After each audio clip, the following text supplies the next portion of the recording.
Hey, welcome back to another one of my review videos. I'm glad you could join me because I'm really excited about doing this review. This is one of my very favorite woodworking machines here, and so I'm kind of excited to tell you all about it. Now, this is the Powermatic Benchtop Mortiser, and lucky for you, kind of as a bonus in this review, I can give you a good comparison with the Jet Benchtop Mortiser, which I had before this. I've had this for about a year and a half. Now, I have no affiliation with any woodworking brand. I don't seek to get gain out of any of these reviews that I do. I have like 60 subscribers on YouTube. It's not, I mean, unlike 99.99% of the YouTube videos who do reviews and get some kind of benefit from it or free stuff, I just tell you what I think. I give you thoughtful and honest reviews, no bias. So, having said that, this brand Powermatic is probably my favorite woodworking brand, though I don't own much in the way of Powermatic simply because they're pricey. I wish I had a Powermatic bandsaw or table saw. That would be kind of my dream machine, but I don't. And the reason why I have this is because I got a really massive discount on it, and I haven't seen a deal like that on anything Powermatic since, and of all places, Woodcraft. So I jumped on this when I could. It was a really fantastic deal that probably won't ever come around again. Now, if you want to get one of these, they'll set you back about $7.99, unless you get them on sale. I've seen them on sale here and there for like $6.99. But keep in mind, you've got to purchase the mortiser bits separately. I think that's about $170 or something, 150, 180. So if you pay retail, full retail, it's about 800, roughly 200, so about 1,000 altogether. You know, with big tax and everything.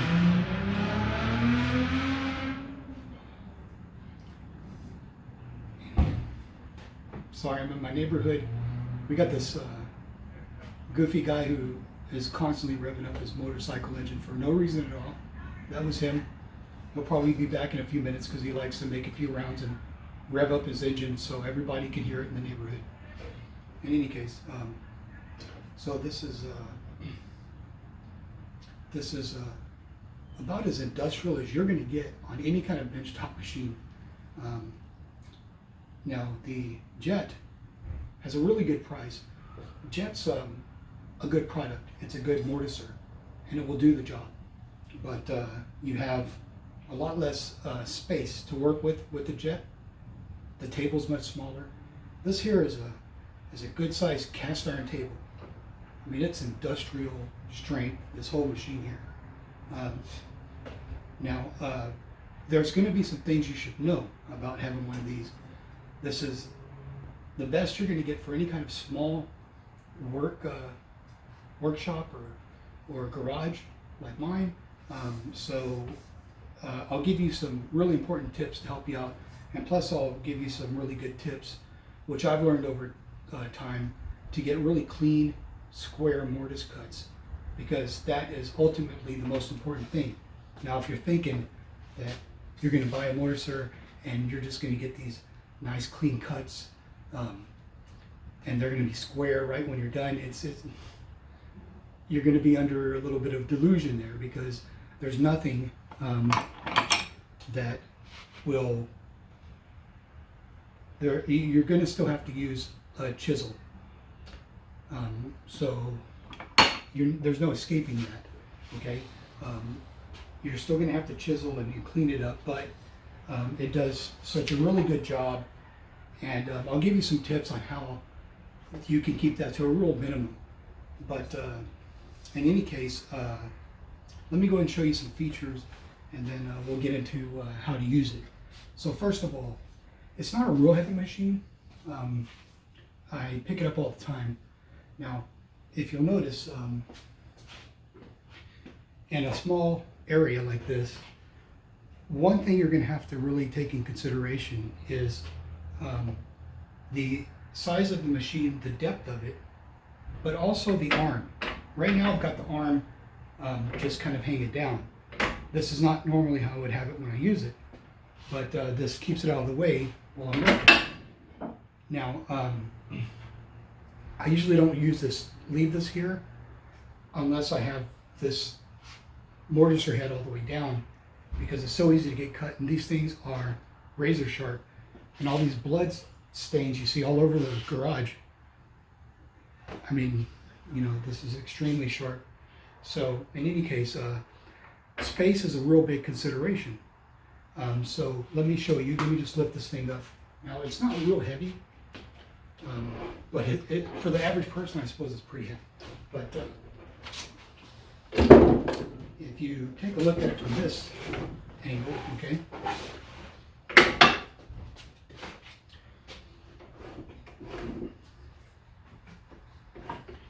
you have this much depth. Now, if you look at the measurements online and think, okay, this will fit in my work area or whatever, don't be too quick to judge that. First of all, let's take a look with the arm out this way, okay? Now, you have this sticking out. This is to move your fence. Now, if you have a wide workpiece, the space that you're going to have total to accommodate this is going to be probably about 2.5 feet, but then enough space for you behind it to work. So you'll probably need about 3.5, 4 feet of space to work with this. So that's the depth of size you're going to need for it. Now, before I go into the size and the space requirements anymore, let me go ahead and show you some features while I have it turned to you this way to you. One of the first things you'll notice that's a big advantage, aside from the cast iron table and fence and all that, that's another advantage over the Jet benchtop mortiser, is the stop. Whereas the Jet has some kind of pin on this side, this has a definite stop that's hugging the whole neck here, all right? And this handle's made of plastic and that, but it's durable. I don't know what this is made of. It's kind of some kind of plastic or oops, got some lithium grease here. Some kind of plastic or maybe an aluminum composite metal. I don't know what it is, but either way, it's got a definite stop, so that's real good. That really helps with your accuracy, especially if you've got like a table leg and you're going to make a mortise on this side, mortise on that side. You don't want to overshoot it and then go into the mortise of another side of the of your piece. So, you know, having a good depth is really important. This works great. Of course, you got the cast iron table. You got this cast iron fence, which is way better than the Jet. The Jet is much smaller, and it's got kind of a MDF bed to it. It's kind of small, but you know, it's a good price. Another feature that's really cool is this built-in sharpener. So you take your bit, basically, and these are the bits here. Okay. You take out this, and then you just basically put your bit very carefully, and that's how you keep them sharp. And like I said, these things are razor sharp, and that's good. This should say that way, because when they don't get sharp, they'll tear out quite a bit, and that's something you definitely don't want. But to have the built-in sharpener there, that's really cool, you know. So another thing is that you get a couple of features for the types of bits that you're using, these sizes. First of all, you get an extra collar, There's one over here, and then you have this one. All right, so that accommodates different kinds of bits. You've got this thing here that you can stick bits in. I don't. I just keep my chuck over here, but that's what that's for. Okay. Now, you've also got these little arms that come out, and there's two of them. They're stacked up, and you can take one out and use the other one, and you can use it to fine adjust the depth of your mortise bit, or how you're going to put it in the chuck here. But basically, one other thing you'll need to know is you got 3 chuck holes, 2, 3, and as you tighten it up, you want to tighten one at a time until you get it tight all the way. I'm not sure where I think maybe it was on the owner's manual, but I just remember that was a tip, and I've always stuck with it since I read it. So that's kind of another feature. Now I'm going to turn it around to show you some other features of it, and then we'll go back into the space requirements a little bit from the other angle. But so you got the holder, which is nice. You got the built-in sharpener, and you got this arm. Now this arm, you pull it, and it will allow you to bring it back. And it just pushes it back in. You got a couple of adjustments. This will adjust the tension here. This will adjust where you can turn the handle and so on. Those are important adjustments because after you're doing mortise one after another, you want it to be comfortable, or maybe you have to do it with a certain arm or whatever. It's good to have adjustability there, so that's pretty cool. So let me go ahead and move it back and show you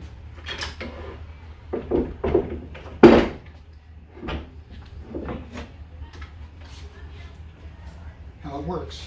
So like I said, you aren't going to be able to put the arm all the way back if you don't have enough room behind it. So there's sometimes when I need to have a taller piece, I'll need to put the arm farther back, and so I might have to move the machine to accommodate that. Most of the time it's fine. I do lots of stuff right over here. Now, here's the thing.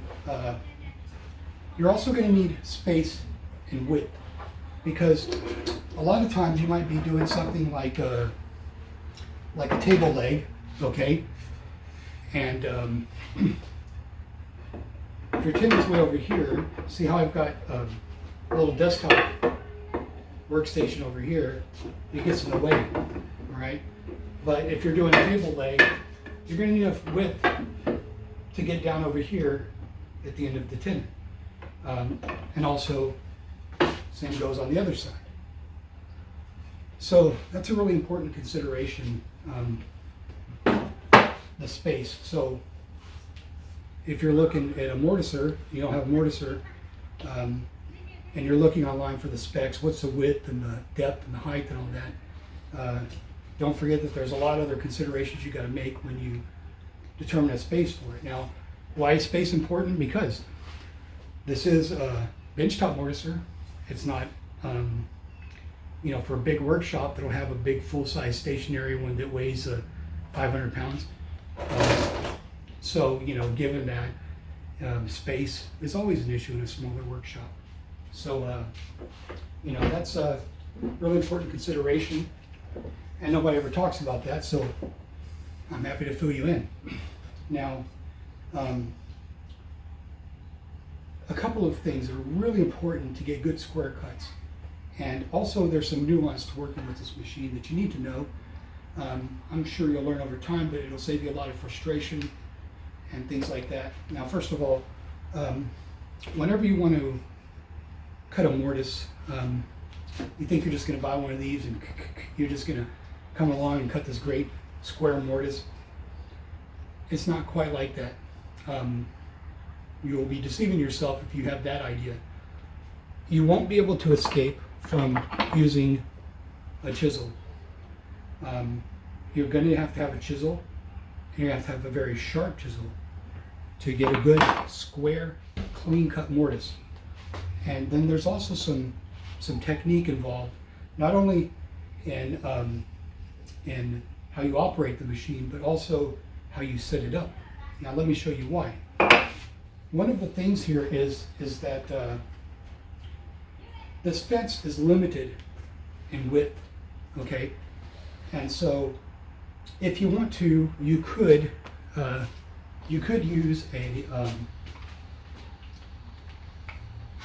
clamp and kind of just clamp under the fence and use it as a stop.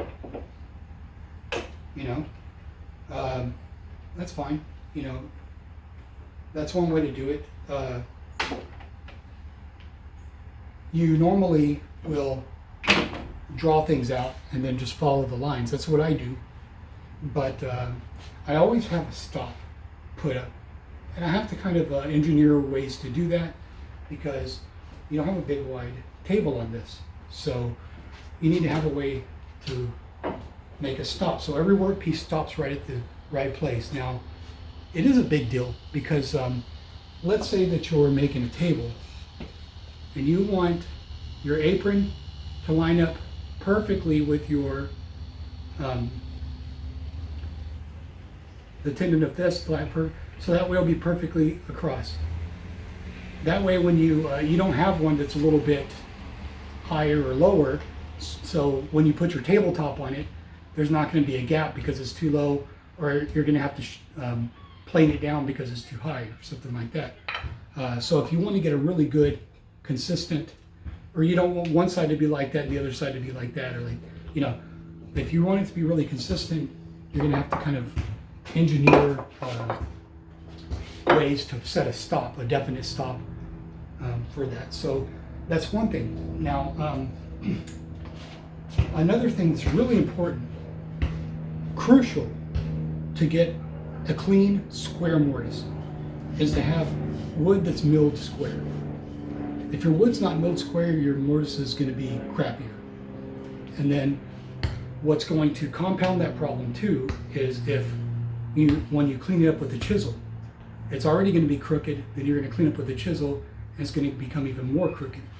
So you need to have really square stock. Now if you take a look at this one, this piece of stock right here is perfectly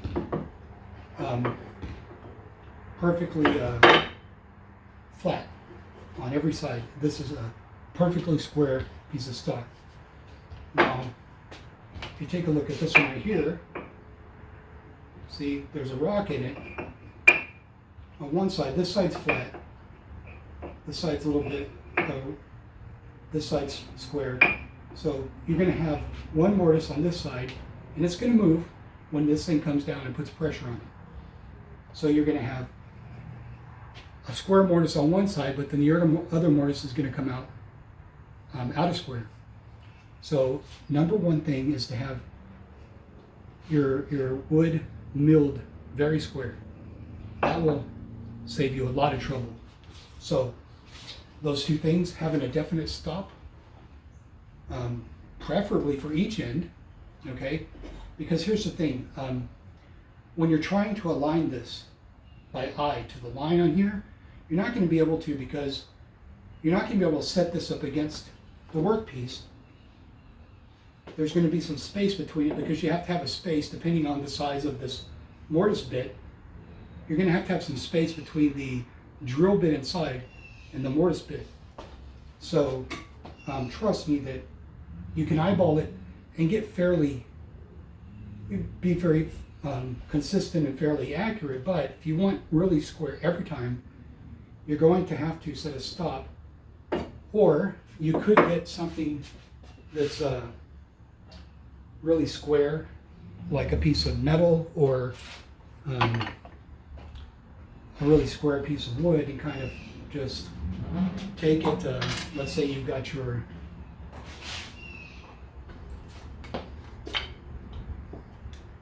top of your mortise right there, bottom of your mortise right there, right? And then you want to make sure that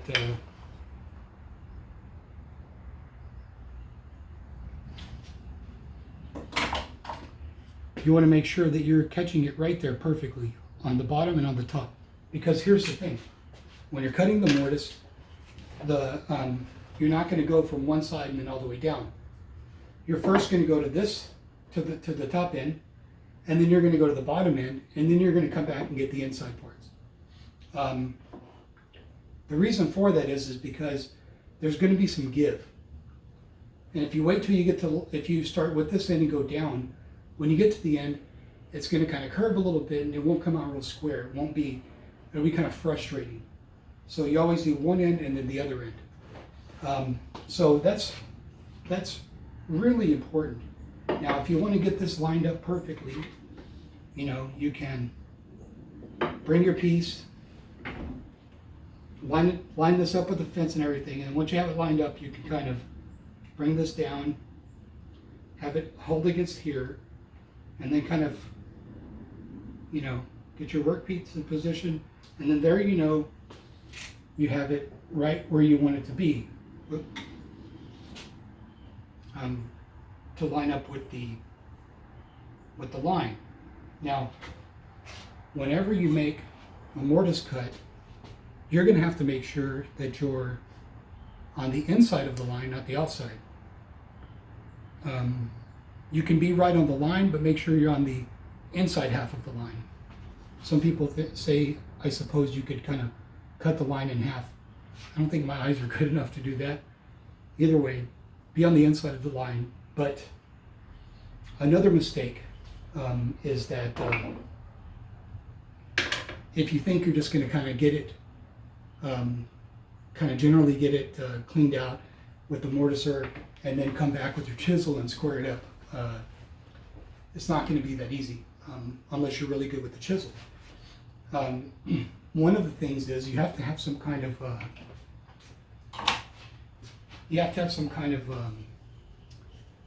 device to help you keep your angle when you're chiseling. Now, here's the thing. If I'm using these European kind of chisels, they're very long. I can use something square. I got this in hand for now, and I can kind of line my chisel up on it, right?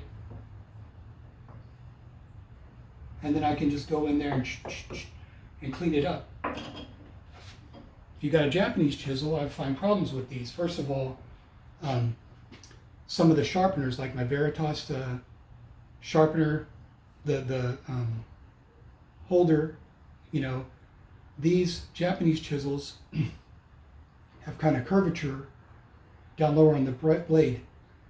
And whenever you go to set the depth of your chisel holder to do your sharpening, your chisel roller, or whatever it's called, because these are short here, it can be so these Japanese chisels you can only do, sharpen them by hand. In any case, if you've got a deep mortise, see, there's only so far these things will go to keep it square. I don't know. That's why if I do something, I like to use the European style or whatever you call them. I don't know, these regular bevel edge kinds, because they're nice and straight and long, and you can reach in different places. So, in any case, you have to make sure that you're hitting the line right every time. Now, what's going to happen is, another thing is you've got to continually brush. I keep a little brush with me, so I just brush things off as I go. I don't have a dust collector, and even if I did, there's nowhere to put a dust collector on here because there's just a hole right here. And unless I have this mounted on a bench and then drill a big old hole under the table to put a dust collector hose or something, I just basically just kind of brush everything into this hole, and then later I come in and just vacuum it out. So in any case, the reason why that's really important is because if you get little pieces of shavings in between your fence and your workpiece, believe me, even just a little shaving will throw your mortise off a little bit, and you're not going to have a nice straight, clean, square line. So as you're coming down, also another thing is, even if you have a perfectly square stock, you're keeping this clean, you got everything lined up, you got a nice stop set up, and all that, there's a little bit of give to these bits, and for whatever reason, so it's not always going to be perfectly straight, and that's fine, because what you want is you want a fairly tight fitting joint, and any little cleanup you gotta do, you just get a chisel. So the main thing is to have perfectly square stock, and to have your setup done really precisely, so that way you have less chisel work. Number two, and this is probably the most important tip I would give when doing dovetails, which also goes for doing mortises, is you have to have ultra sharp chisels. If they're not real sharp, you're going to end up, your chisel's going to kind of deviate, and then next thing you're going to take out more than you want to, or it's just going to be a hassle, and it's not going to get that nice clean shaved look on the walls of your mortise. So the chisels have to be ultra sharp, and so you'll have minimum chisel work if you start off with square stock and use these other tips I gave you. And of course, you got to keep your bits lubricated, and you got to keep your mortise bits really sharp with the built-in sharpener. And this thing here is just fine. You don't really need like different grades, as far as I can tell. And all this time I've used it, that's just sharpen it here a little bit, and that's it. Now, another thing that's really important about this fence that you have to know is that whenever you advance the fence, there is a little bit of wiggle. That's just the way it is. Now, one thing I noticed with this machine is that as long as I'm using the handle to advance it or retract it, it stays square.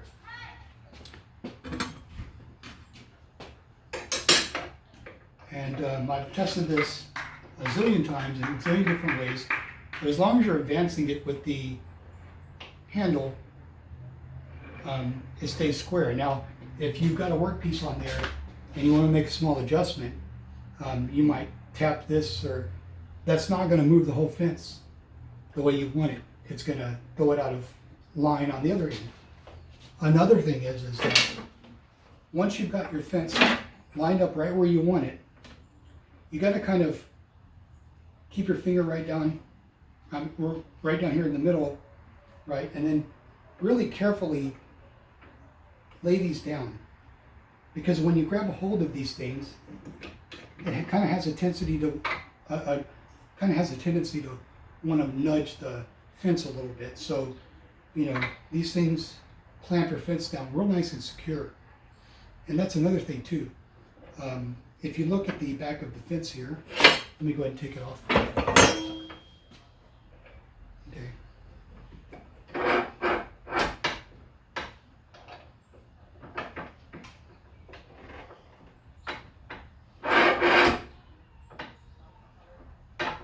Oops.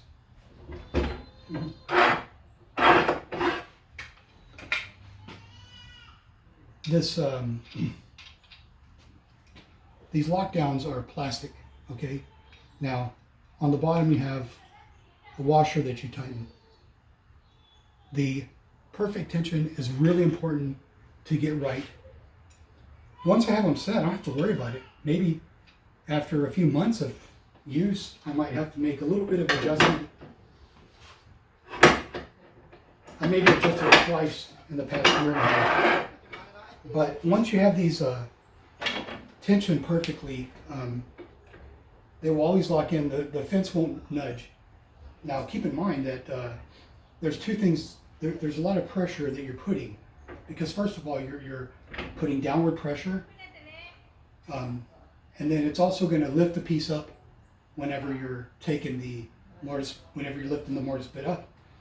So there's different kinds of pressure that you're going to be putting on it. Plus you're going to be holding the workpiece against your fence. And I always pinch it against the back of the fence. And I try my best not to be pushing, because, you know, if you kind of slowly nudge this over time, it'll, over several mortises, it might, you know, throw it out if you don't have these things tensioned correctly.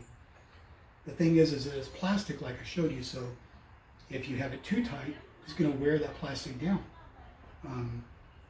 I haven't had that problem because I've always been very careful with that. But yeah, having those set right. It's a little bit tricky at first because you can't just reach up under there and hold it down while you're tightening it up. But once you get it set, it's pretty good. Another thing is, I don't know if this is correct use, but there's a hold down. And by the way, this hold down is better than the jet one. Every aspect of this machine is better than the jet. But you can lift this bit pretty high and get a good sized workpiece in here. You know, good thick pieces that you can mortise. The jet's going to limit you to like a 2.5 or 3 inch size mortise at the most. This goes up to, I think, 4.5 or 5. So you can do a big solid table leg with this thing, a big old farmhouse table leg. Now this here only goes up a certain height. Okay. If you have a taller piece, all you have to do is take this and flip it over, and then it gives you that much more height. I don't know if that's correct or not. I don't know if it's, but it works. One thing I have noticed is that as you're moving your pieces back and forth one after another, let's say if you got 4 table legs, 1, 2, 3, 4, you're going to have 2 mortises on each side of the table leg to put your skirts, right? Maybe more if you're going to do like a bottom, put a little tabletop on the bottom of the, like a side table or something with the bottom table or whatever. So you're one after another doing them, right? Every time you get that squared up in there and you get it ready, get it adjusted and ready to cut, you're going to have to tie this down. I mean, tighten this up.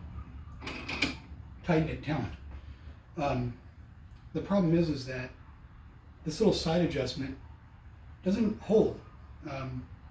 So once I move another piece, I always have to make adjustments with this one, because for whatever reason, once you take the piece off, it doesn't just stay there. No matter how many times you tighten this thing, you have to kind of adjust. So it is kind of a pain making sure you have this adjusted. I've learned over time not to get it too tight to where it's just like sitting over, but just enough to where it doesn't come up and touch this thing as you're pulling the mortise out. It's already right there. So that's this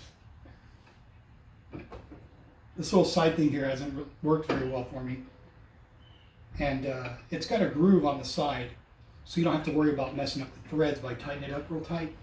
But I don't like to do that because, like I said, there's still kind of some adjustment needs to be made. So just get used to adjusting this every time you put another piece on.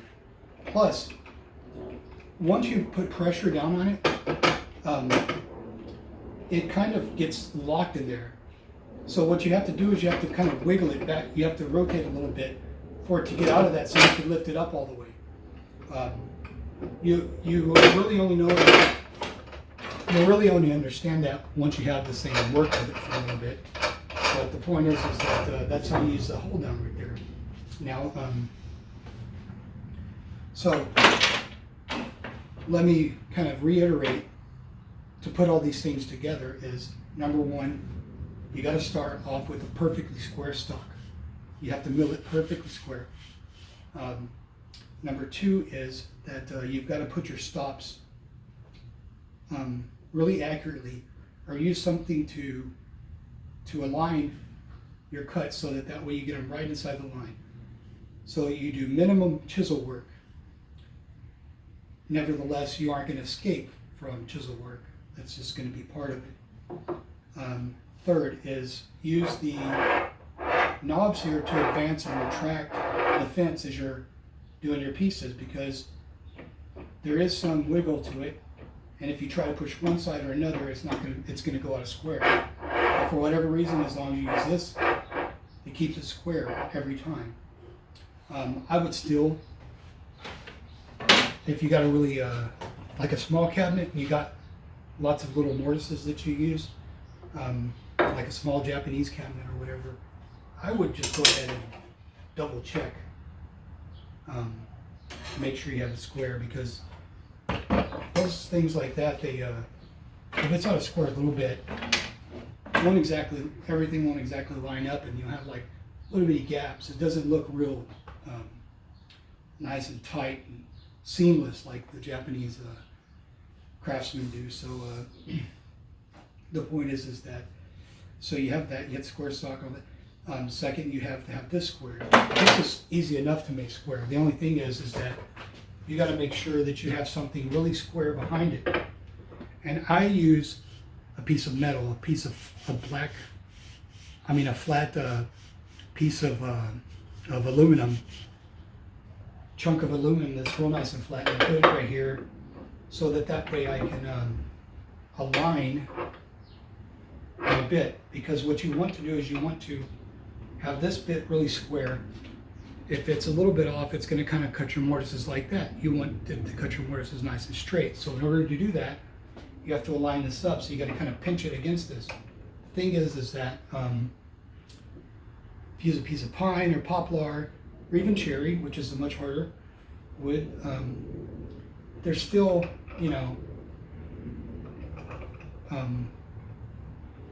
I don't know, I don't trust as much as having a piece of metal, because I can see with the metal if it's just a little bit off or not, because it does give me kind of a little reflection to look at it. So once I got it really square this way, then it's ready it's set up to go. Another thing, you notice that I have the opening right here towards me. So what basically does is it spits out all the debris this way. You could turn it to the side. The reason I don't like that is because it'll get in the way, and then it'll get into this stuff. It's easier for me just to have it coming this way and just kind of brush it off as I go, because like I said, you don't want any shavings to get between your fence and your workpiece, because even a little piece could throw it off and your mortise won't come out nice and clean. So advance with the fence, square stock, have this square, use some kind of square object to align up with your lines. Don't just try to eyeball it, because that won't come out great. Use a stop and advance your fence with the little handle. All those things put together is what makes a really square, clean mortise. Now I've already did a glue up on this last project I did, so I don't have an example for you. But perhaps I'll do a demonstration for the next video. But this is a really fantastic machine. Now this is a cast iron bed, and it will pick up little scars or stains. But whatever cast iron they're using here is really great. It's not as hard to maintain as my table saw, my saw stop table saw. That seems to pick up a lot of stains really easily. This one, I'm always working around this area with glues and finishes and things like that, and it's not too hard to maintain. It's really great. Another thing is that you want to make sure that these grooves are clean as you're doing your mortises, because every time you adjust this, if there's something in here, it's gonna keep it out of square, or it might make it go out of square. So, that's really important. So you got your space requirements, you've got considerations to make. One other thing too is that you would do good to find something that's perfectly the same height as the bed that you can put on the side. Sometimes I might use maybe a piece like this and then get like and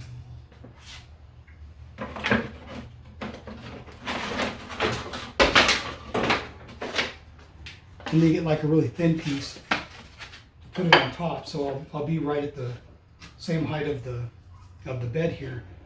Because sometimes you have heavy pieces and they'll extend way over here, and you don't want to be putting. Let me explain why that's a bad thing, and not to take any chances with that. Because let's say if this is a pretty heavy piece of wood, and sometimes you do have big old chunks of wood that you're trying to drill a mortise in. Like for a bench top, you might want to put a mortise under the bench top because you want to put your leg tendons directly into the tabletop, the bench top, before you put your aprons into your legs and so on. Nevertheless, if you have a heavy piece, it's going to want to lean like this naturally. And what you don't want is you don't want the heavy piece wanting to come down this way, because what's going to happen is it's going to bend. It's going to want to pull your mortise bit that way, and then you won't get a clean square mortise. So when you have a heavy piece, find a way to get something perfectly level with the table so that your weight distribution won't be an issue. That's really important because especially with the ends of the mortise, I think a lot of people concentrate on doing the sides of the mortise, and that's important because you want a fairly tight fit. But if the top and bottom aren't really square, then your apron doesn't have that necessarily have that stability. It has to be really square on the top and bottom. The sides you can work with. Worst case scenario, if you do mess up a little bit, you can always shim it a little bit, and just to get a tighter fit, and that'll work perfectly fine. So also depends on the wood you're using as well. When you use really hard woods, doing a mortise the wood's going to be more brittle. Now you do a wood like pine, it's just going to it's really super soft. So what will happen is that the wood will just give. Or if you have knots. If you have a knot, be really careful about how you do your mortise piece. Now I did a project with a lot of knotty alder, and it was necessary to kind of stick this drill bit a little bit farther down from the tip of the mortise bit, so that it will kind of clean out that knot as I push it down. Once the mortise bit hits it, it's going to kind of start getting stuck on the knot and maybe want to give a little bit or kind of get stuck in there. So the best thing to do is to kind of make sure you adjust that. Now here's the thing, if you don't have this adjusted, the height between where the mortise bit stops and the drill bit, if you don't have that adjusted properly, then the waste isn't going to come up through here properly.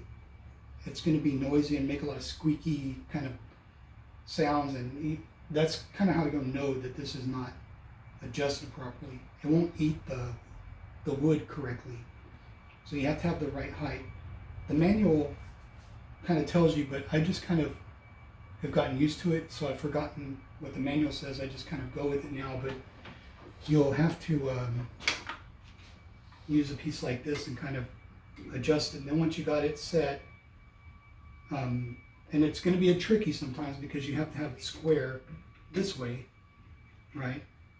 So once you've got the height, and you can do a couple of tests pieces real quick and get that height adjusted. That's really important, because here's the thing. If you have this too far down, it's going to eat up more, it's going to eat up deeper, but it's going to go past where the square part is. So you'll have like square walls, but then you'll have these pits down at the bottom of your mortise. Now the very bottom of the mortise is like in-grain to in-grain type of thing. It's just not going to really make a difference, but the flatter and squarer it is, it does make a better connection with your workpiece, I suppose. So getting the height of that is really important. Now, you can use various little pieces of wood. I've got one right here somewhere. That's already kind of measured out. So I can just take this and put it there, and then I know exactly what height it's going to be. And I use that generally for, you can have one for each kind of bit, and use that to set the depth of the drill bit part. So there are some kind of there are some nuances and stuff and technique that you get used to when working with this machine, but overall, because it's already got such a fantastic foundation, the industrial kind of build, it's just, and it was square right out of the box. I mean, I measured this thing 100 different ways, trying to make sure I was getting square cuts, and I mean, right out of the box it was really square. And the only thing I noticed was that how I make the fence adjustments and pressure I'm putting, and how I have these adjusted to get the right tension to hold it so it won't budge, but at the same time not wear out these plastic things. I mean, it kind of, there are some things you get used to, but other than that, once you get it going, it's a really great machine. And one thing I would caution though is I tend to use like this little stick of beeswax here, and it always kind of melt off on there because this thing will heat up a lot as you're using it. I mean, this is not one of those big stationary industrial ones, so you know it's not going to be as efficient and all that as one of those. But you know, by the time you get through the 8 mortises for a table legs, this thing's going to be pretty hot, and it's going to get heated up pretty good, depending on how wide your tendons are going to be and all that. So you know, give it a break in between, and get that kind of. Another thing too is if you want to keep the bottom of your mortises really flat, you can use one of those gouge chisels that are kind of curved. That way you can kind of just scoop along the surface and get rid of the unevenness that's left by the drill bit that's inside. That will help as well. But that's about all the tips I have for you as far as using it. And there's not a whole lot to add to it except that it's just magnificent. This is a magnificent woodworking tool. One of my favorites, and it's just something really fun about cutting square holes. It's just kind of cool. It's just kind of fun to use for whatever reason, at least for me. So anyway, hope you found this review helpful. I would appreciate if you gave it a like and click subscribe so that I can continue to bring you more product reviews. Lastly, let me go ahead and throw in the comparison with the Jet Benchtop Mortiser, because I'm sure that everybody who's looking at this or the Jet is going to consider one between one of the two. There's also the Rikon. The Rikon's great. Not on this level, though it does have more features and more flexibility. And the Rikon is way better than the Jet. The Jet's not a bad machine. It's really good for the money, I believe. It's got a smaller motor and all that, but it will eat up the wood pretty well. I mean, you can do pretty good stuff in a small shop with that little mortiser, but I didn't. The thing I have with Jet is I have much more Jet power equipment than I do Powermatic. But my customer service experience with Jet has been really poor. Their customer service is poor, extremely poor in my experience. They literally, I had a problem with a brand new bandsaw, and the bandsaw was a good bandsaw. It was really great, but there was an issue with it, and it took them several weeks just to get me. And we're talking about little washers, just a couple little washers and a couple little plastic pieces. It took a couple of weeks just to get a couple of washers. No, the plastic pieces. Several weeks for that. And then 9 months later, six or 9 months later, it was a long time, I'd forgotten about it. All of a sudden I got this package. I'm like, where's this package come from? Who's this? And I saw these two little bags with a couple little washers in there, and it was from Jet. And they just randomly sent it like 6 or 9 months later. I was like, man, I called them several times to get it worked out. And I just kind of figured out how to fix it on my own. And I just modified it. So I'd forgotten about that. And then, months and months later, I just randomly got them in the mail. I mean, their customer service sucks, to be honest with you.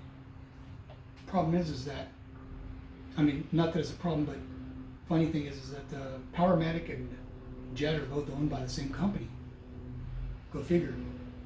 But even Powermatic, when I called their customer service, they actually picked up a phone right away. Jet, they said, well, we'll call you back, and they may or may not call you back the next day. And then if there's anything that's